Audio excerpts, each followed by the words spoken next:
Hello students, कैसे हैं आप लोग। आई होप आप लोगों की पढ़ाई बहुत अच्छी चल रही होगी। देखिए, आज का जो हमारा टॉपिक है वो है भारत के नीति निर्देशक तत्व। आप लोगों को पता होगा कि जो नीति निर्देशक तत्व है वो भारतीय अनुसंधान के भाग 4 में रखे गए हैं। कौन से भाग में रखे गए हैं? भाग 4 में। भाग 3 हम लोगों ने कंप्लीट कर लिया है, जिसके अंतर्गत क्या था? फंडामेंटल राइट था। मैंने सारे एग्जाम्पल्स के साथ समझाए। अगर आप लोगों ने वो क्लासेस नहीं देखी है तो आप प्लेलिस्ट में जाकर देख सकते हैं। ठीक है, छत्तीसगढ़ मेंस का एक प्लेलिस्ट होगा, उसमें वो सारी क्लासेस हैं, पेपर नंबर 3 का। ठीक है, याद रखिएगा कि जो नीति निर्देशक तत्व हैं उसमें कहीं ना कहीं भारतीय संविधान की कुछ मूल विशेषताओं को शामिल किया गया है, जो कि राज्य को सामाजिक, आर्थिक, लोकतांत्रिक, ये सारी चीज़ों को स्थापित करने में एक नई दिशा देता है, मार्गदर्शन प्रदान करता है। इसका जो मेन एम है वह क्या है? कल्याणकारी राज्य की स्थापना करना। क्या करना? कल्याणकारी राज्य की स्थापना करना। याद रखिएगा कि नीति निर्देशक तत्व जो है वो संविधान के उस भाग में आते हैं जो राज्य के लिए नीतिगत मार्गदर्शन का कार्य करते हैं।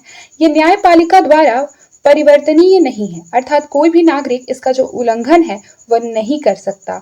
मतलब कि इसका उल्लंघन होने पर कहाँ नहीं जा सकता? अदालत में नहीं जा सकता, यानी कि ये जस्टिसेबल नहीं है।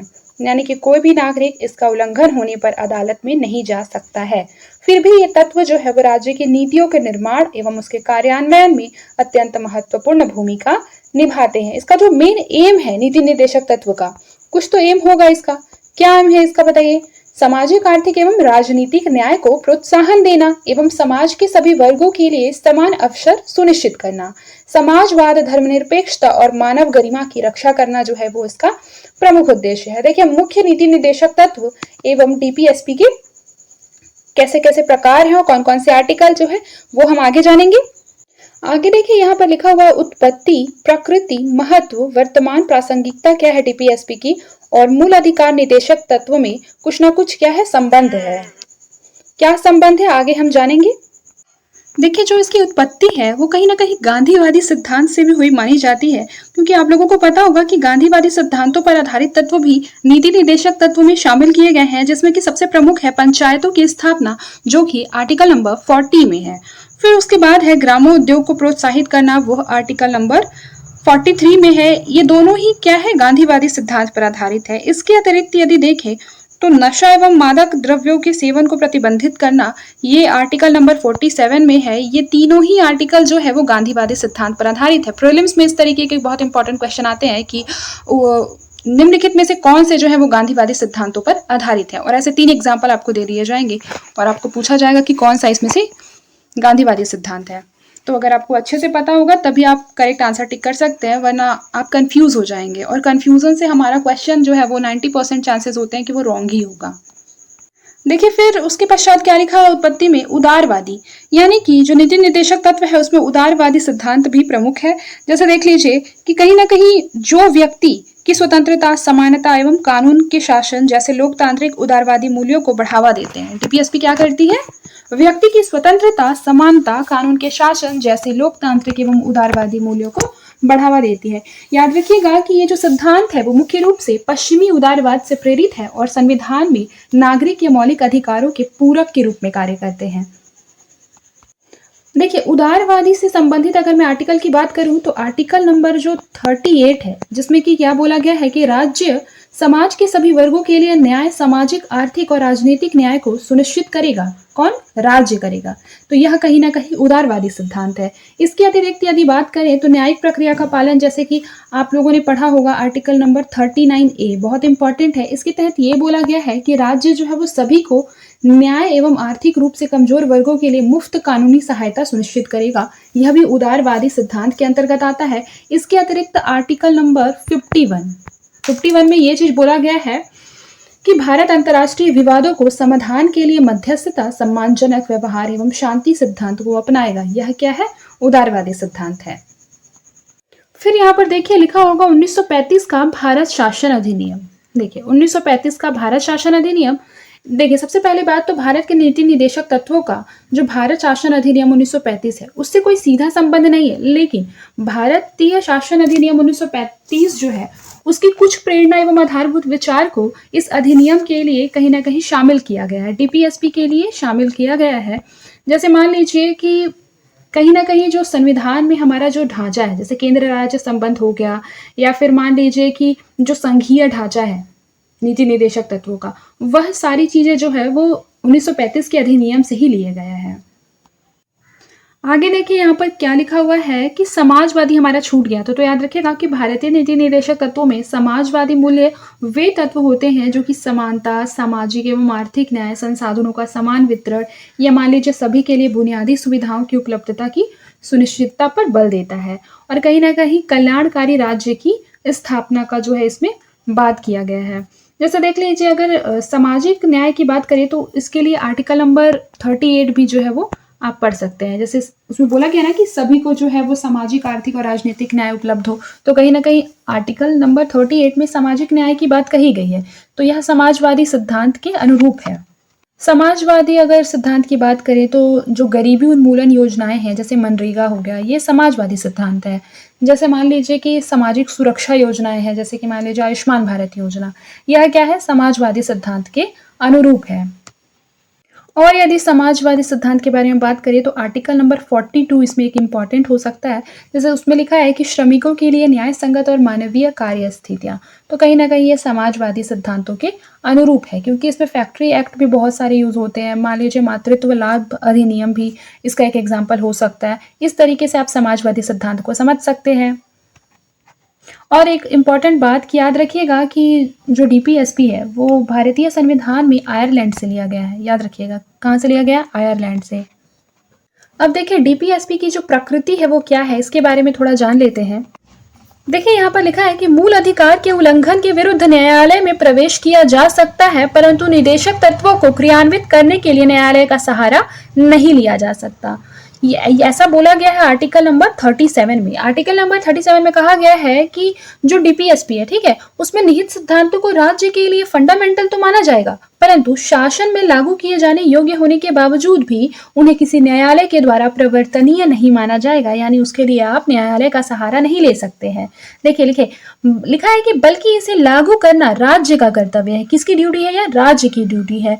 निदेशक तत्व शासन के मूलभूत सिद्धांत है, आर्टिकल नंबर 37 में ऐसा बोला गया है, मैंने आपको पहले ही बता दिया। फिर देखिए, परंतु प्रशासन यानी कार्यपालिका के विरुद्ध न्यायालय में जाकर इसे क्रियान्वित नहीं किया जा सकता, और न ही राज्य के द्वारा निर्मित विधि को इस आधार पर चुनौती दी जाएगी कि वे निदेशक तत्वों के विरुद्ध है। इसलिए इसे अवाद्य योग्य यानी कि क्या माना जाता है, इनफोर्सिएबल माना जाता है, यानी इस पर क्या नहीं हो सकता, वाद विवाद नहीं हो सकता। अतः निदेशक तत्व प्रकृति में क्या है, केवल नैतिक है, नेचुरल नहीं, मोरल है। मोरल क्या है, ये मोरल है। जबकि आपको पता होगा कि जो फंडामेंटल राइट है वो क्या है, नेचुरल है। ये मेन डिफरेंस जो है वो दोनों में आप लोगों को याद रखना है। आगे देखिए क्या लिखा है, आगे देखिए लिखा है अवाद योग्य होने के कारण ही इसे पुण्य आत्माओं की महत्वाकांक्षा मात्र कहा गया है। आलोचकों ने तो यहाँ तक कि यह महात्मा गांधी को दी गई अंतिम श्रद्धांजलि है ऐसा कहा है, चुनावी घोषणा पत्र मात्र है ऐसा भी कहा है। ठीक है, डॉक्टर अंबेडकर ने इन आलोचनाओं को अस्वीकार करते हुए कहा कि लोकतांत्रिक शासन में जनमत न्यायपालिका के निर्णय से भी ज्यादा शक्तिशाली होता है, और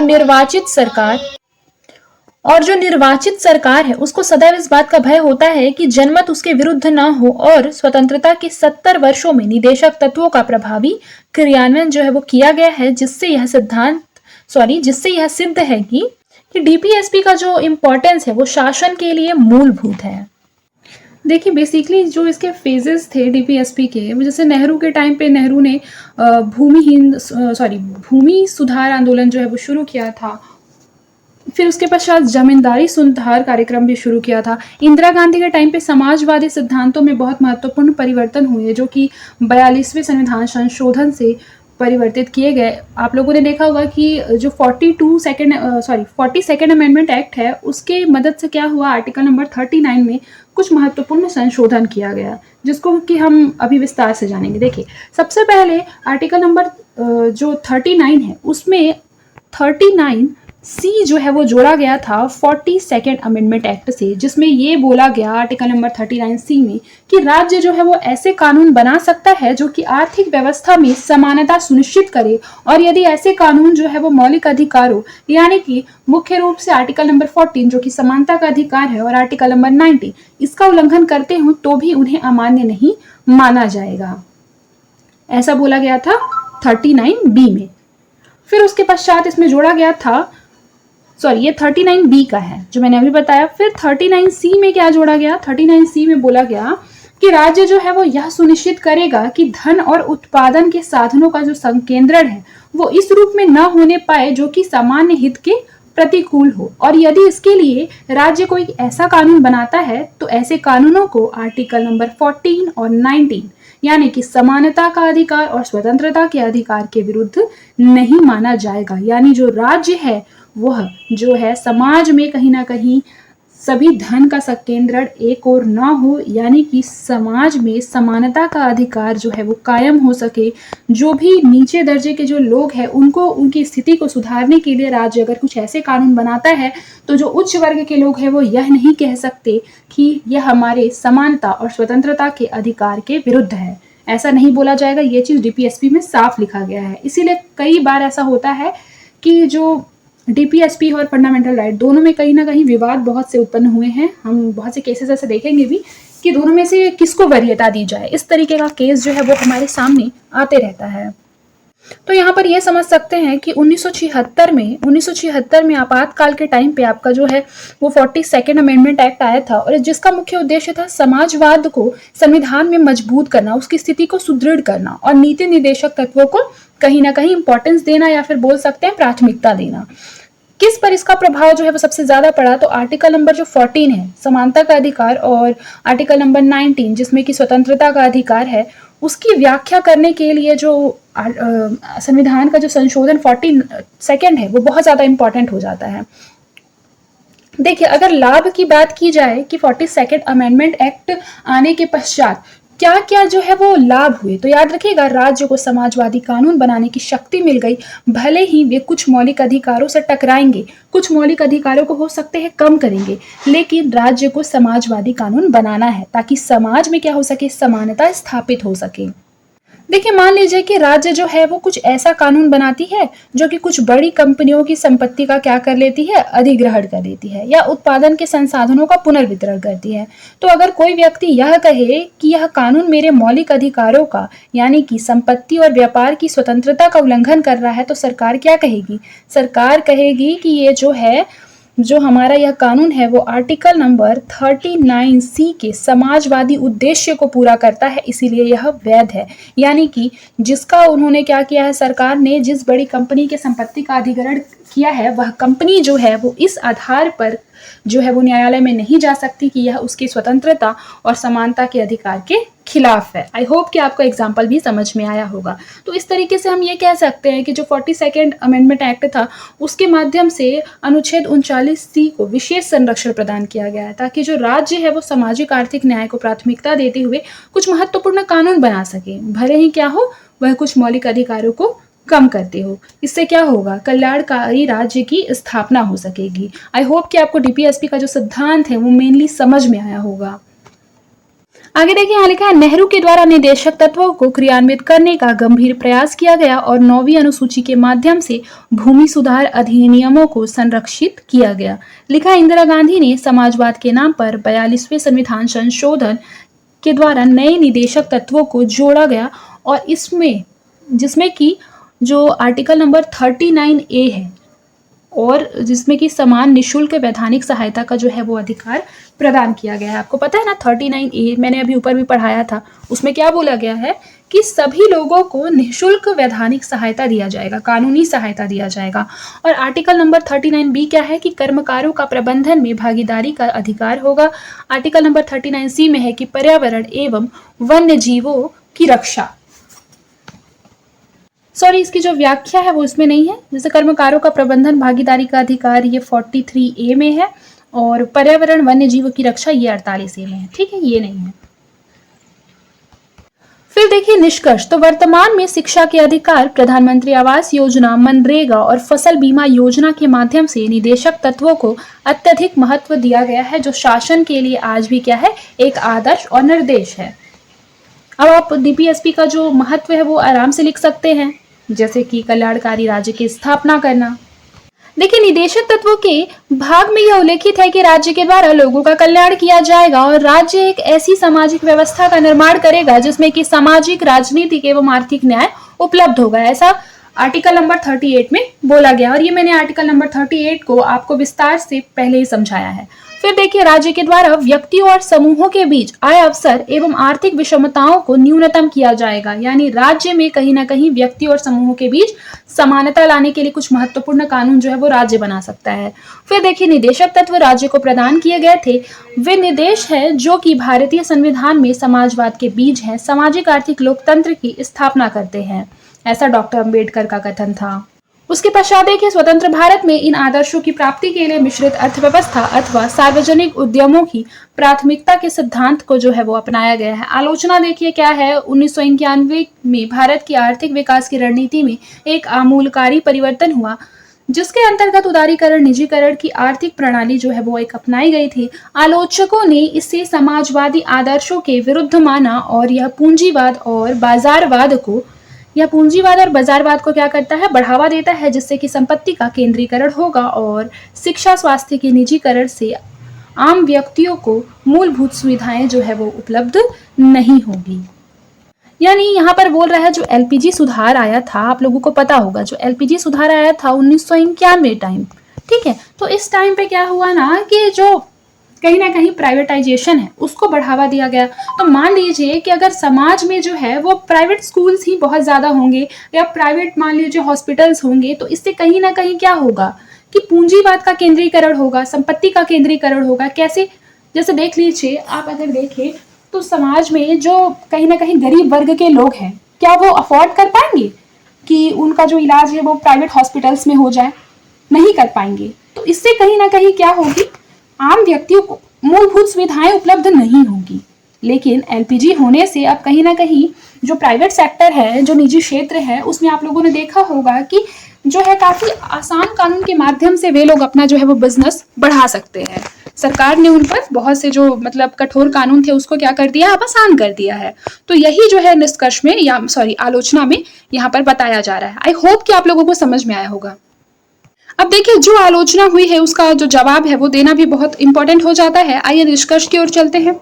आगे देखिए लिखा है उदारीकरण एक साधन है जिसके द्वारा राज्य के संसाधनों में वृद्धि करने का जो है वो प्रयास किया गया है, जिससे इन संसाधनों का वितरण किया जा सके, याद रखिएगा।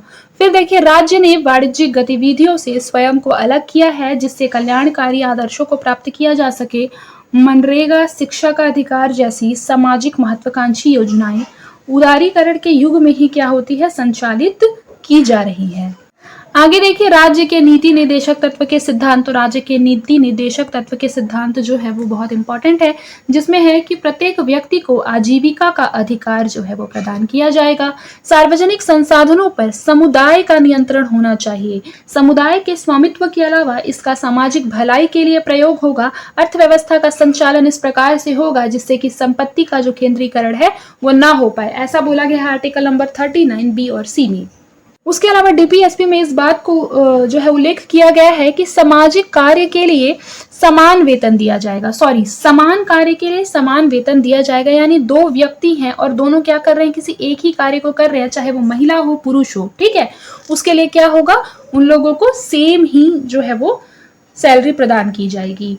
देखिए इसमें लिखा है कि बच्चों को वे कार्य नहीं प्रदान किए जाएंगे जो उनकी उम्र, स्वास्थ्य के प्रतिकूल हो। श्रमिकों के लिए आराम और कार्य करने की बेहतर परिस्थितियों का भी निर्माण किया जाएगा, यानी कि ऐसा नहीं कराया जा सकता कि कोई भी जो है वो श्रमिकों से 15 घंटे दिन में कार्य करा रहा है, 18 घंटे कार्य करा रहा है।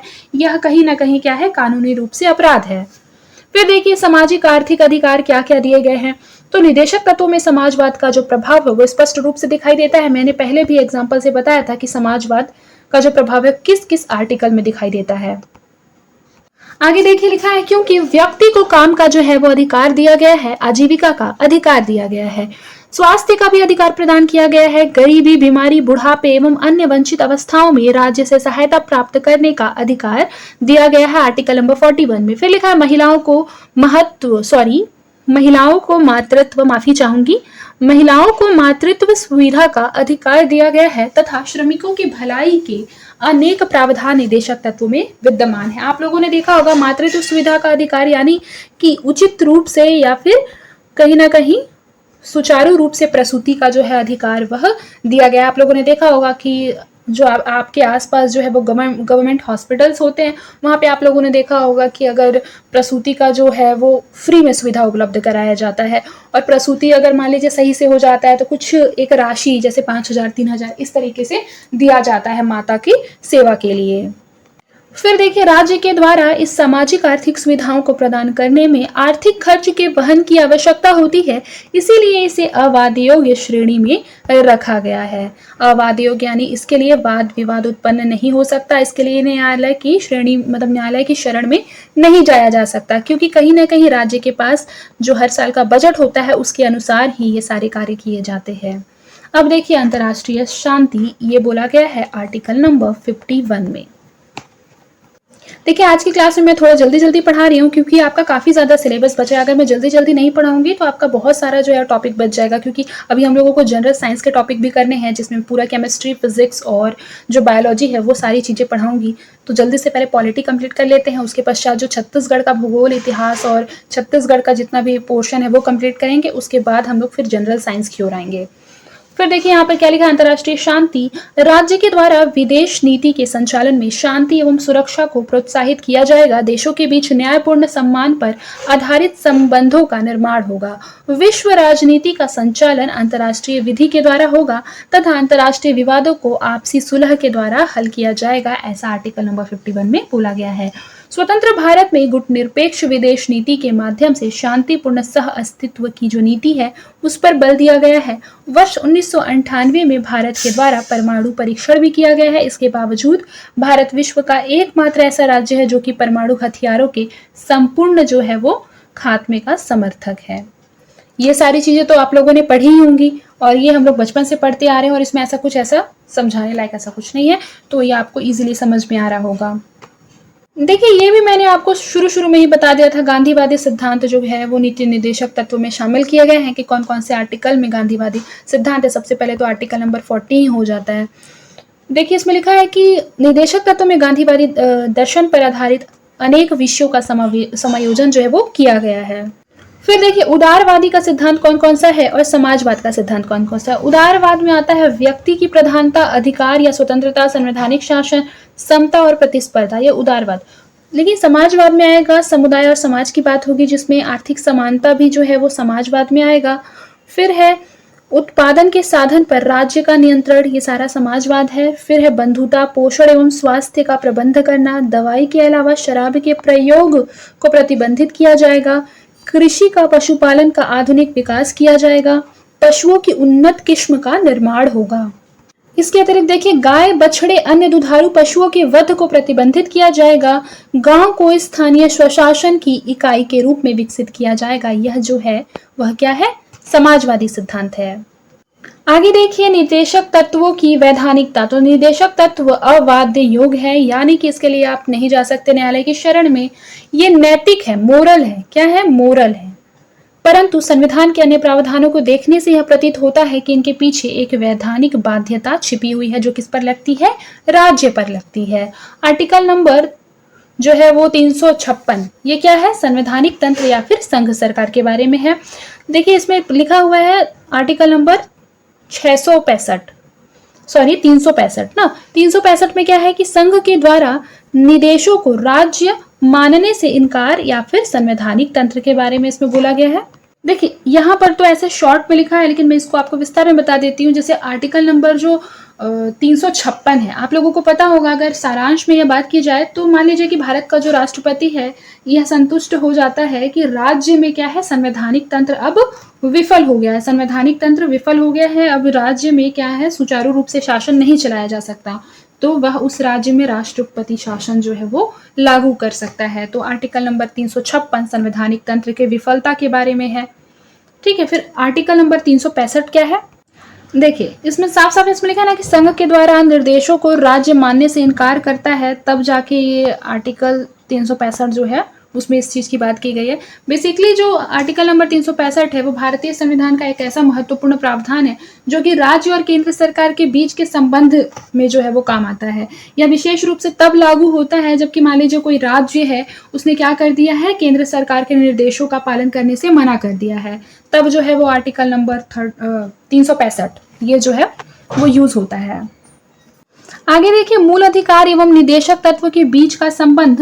तो देखिए, मूल अधिकार कहीं ना कहीं एक नागरिक का अधिकार है, राजनीतिक लोकतंत्र की स्थापना करती है, स्वतंत्रता की बात करती है, राज्य के कार्यों को प्रतिबंधित करते हैं। निदेशक तत्व क्या है?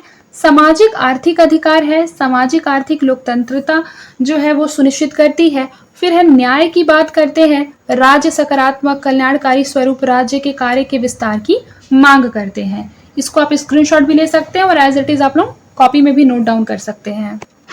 देखिए, यदि बात किया जाए मूल अधिकार और निदेशक तत्व के बीच कुछ ऐसे न्यायिक विवाद हुए थे, जैसे देखिए मूल अधिकार में जो आर्टिकल नंबर 19(1)(f) है उसमें ऐसा बोला गया था कि संपत्ति अर्जित करने का अधिकार, लेकिन नीति निदेशक तत्व का जो आर्टिकल नंबर 39(b)(c) है उसमें बोला गया था कि संपत्ति का केंद्रीकरण न हो। तो ये दोनों कहीं ना कहीं कॉन्ट्राडिक्टरी है, ठीक है। फिर देखिए आर्टिकल नंबर 15 क्लॉज 1 में क्या बोला गया था कि राज्य जो है वो किसी भी नागरिक के विरुद्ध केवल धर्म, मूल, वंश, जाति, लिंग या जन्म स्थान के आधार पर किसी भी प्रकार का भेदभाव नहीं करेगा। लेकिन नीति निदेशक तत्व में जो आर्टिकल नंबर 46 है उसमें ये बात साफ साफ लिखा गया था कि राज्य का जो काम है वो वीकर सेक्शन यानी कि कहीं ना कहीं कमजोर वर्ग के लोगों के कल्याण के लिए जो है वो विभिन्न रूप से महत्वपूर्ण कानून बनाएगा और इसे जो है वो समानता के अधिकार का उल्लंघन नहीं माना जाएगा। यानी कि ये दोनों जो है वो कहीं ना कहीं कॉन्ट्राडिक्टरी है, विवादित है। देखिए यहाँ से कुछ इंपॉर्टेंट क्या हो गया, अब इंपॉर्टेंट कुछ ना कुछ यहाँ पर केसेस आएंगे, कुछ ऐसे महत्वपूर्ण वाद विवाद आएंगे और कुछ महत्वपूर्ण यहाँ पर निर्णय आएंगे जिसके बारे में हम अगले क्लास में पढ़ेंगे। आई होप कि जो इंट्रो क्लास था डीपीएसपी का, ये केवल इंट्रो क्लास था डीपीएसपी का, यानी नीति निदेशक तत्व का जो है वह ये केवल एक प्रस्तावना के रूप में मैंने आपको बताया है। आई होप कि आपको समझ में आया होगा। अगर आपका जो है वो ये वाला क्लास समझ में आ जाता है तो आगे की क्लासेस आपके लिए काफी ज्यादा ईजी हो जाएंगी। तो आज के लिए बस इतना ही, मिलते हैं नेक्स्ट क्लास में। तब तक के लिए अपना ख्याल रखें और मन लगाकर पढ़ाई करते रहें।